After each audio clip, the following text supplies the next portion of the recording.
Thank you very much. It's a pleasure to be here.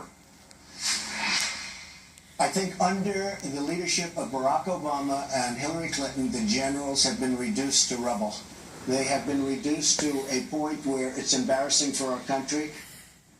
That's Donald Trump at the Commander-in-Chief Forum, stepping into unexplored territory by seeming to suggest that he would fire top military brass if he were elected president. The controversial remarks coming as the Republican nominee picks up the support of 32 more high-ranking military officers, bringing the total number of retired admirals and generals firmly on his side to 120, including my next guest, retired Army Lieutenant General Jay Garner. Welcome, sir. Good to have you on the program.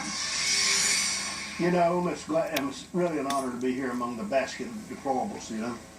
Well, I know that those remarks are very controversial, and I know that she's taking some heat for those remarks from a number of people. Let me ask you really quickly, though, those comments from Donald Trump about our generals serving under President Obama are also drawing fire from those who say he's accusing them of not helping our country effectively. Is that a fair assessment? Do you and other military leaders support Mr. Trump on that statement? Well, I didn't read that statement that way. The way I interpreted that is he was saying that under this administration and this president that the generals haven't been listened to and their advice has not been taken. And therefore we are where we are, and they have just been reduced to rubble because their advice hasn't been taken. I don't think he meant that as a derogatory comment against the generals we have. I think it was a derogatory comment against the administration.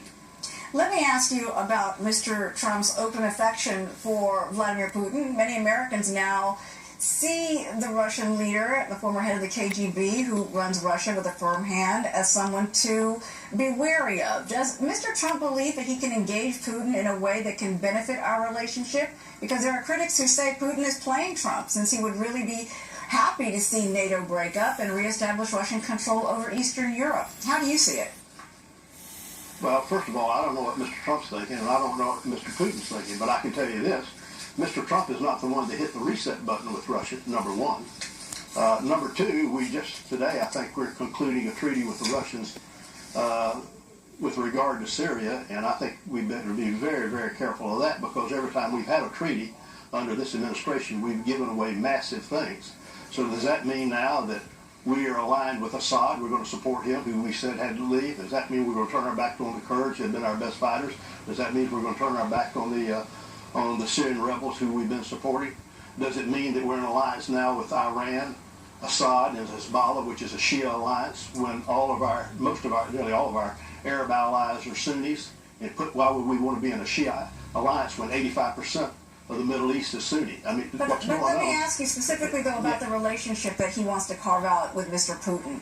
At this point, suggesting that he's really on board and moving forward to have a very good relationship with him before even understanding perhaps all the ramifications of what it means to be in that kind of a partnership. Well, I'd be careful saying he doesn't understand any of the ramifications, but I think that if you could forge a relationship with Putin that was to our advantage, that's certainly a good thing. Donald Trump says, go ahead. Yeah, the problem I have with him is the coalitions that we formed lately are none of them have been to our advantage. I hear you. So if he can do one to our advantage, I'd vote for that one. I hear you. Okay. Donald Trump also says he wants to remain, in his word, unpredictable when it comes to defeating ISIS, and that he's going to meet with his generals to come up with a plan within 30 days of taking office to come up with a real strategy. Can you give us any insights on what that plan may involve at this point? No, I have no idea what that plan is, but I think keeping his mouth shut about what he's going to do is exactly the way it ought to be. You know, President Roosevelt didn't talk about the Normandy invasion. MacArthur didn't talk about the Inchon invasion. Schwarzkopf didn't talk about the left hook he made. We don't telegraph our punches, but this administration has telegraphed every punch we've done. So what Mr. Trump is doing, he's following down the same line the great leaders we have done, and he is not telegraphing his punches, and he shouldn't. Before I let you go, I want to throw up a poll for our viewers to take a look at, because a recent Fox News poll asked folks if they felt safer today than they did before 9/11. And compared to 3 years ago, there's a stark contrast, because more people don't feel as safe today. On this eve of the 9/11 attack 15 years ago, what are your thoughts about this? Well, certainly, I don't think we feel safer today than we did 8 years ago. Look at this. I just heard Wes Clark, a good friend of mine, I have a lot of respect for Wes, talk about we're defeating ISIS. We may be defeating them from the standpoint of territory, but we're losing to them from the standpoint of ideology. Look how they have spread just in the last 14 months. So, yes, we all ought to be more fearful than we were 8 years ago. Let me tell you one more thing. You know, when Ben Franklin walked out of the Constitutional Convention, when it was over, and he's walking down the stairs, there's a lady at the bottom of the stairs that said, "Well, Mr. Franklin, what kind of government did you give us?" And he looked at it down at her and he said, "Madam, a republic, if you can hold it." Well, let me tell you, if we want to hold this republic, don't vote for Hillary, you better vote for Donald Trump. General Jay Garner, thank you very much for joining us today. Fair and balanced. Really appreciate it. Thank you.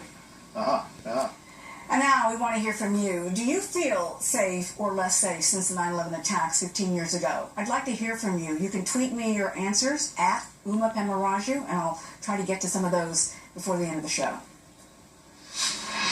Syria's government giving its stamp of approval to a ceasefire deal arranged by the U.S. and Russia, the two countries planning to target terror groups in Syria, including ISIS and al-Qaeda's affiliate, and provide better humanitarian aid.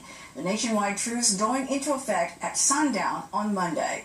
John Huddy standing by right now in our Middle East Bureau with the very latest on this deal.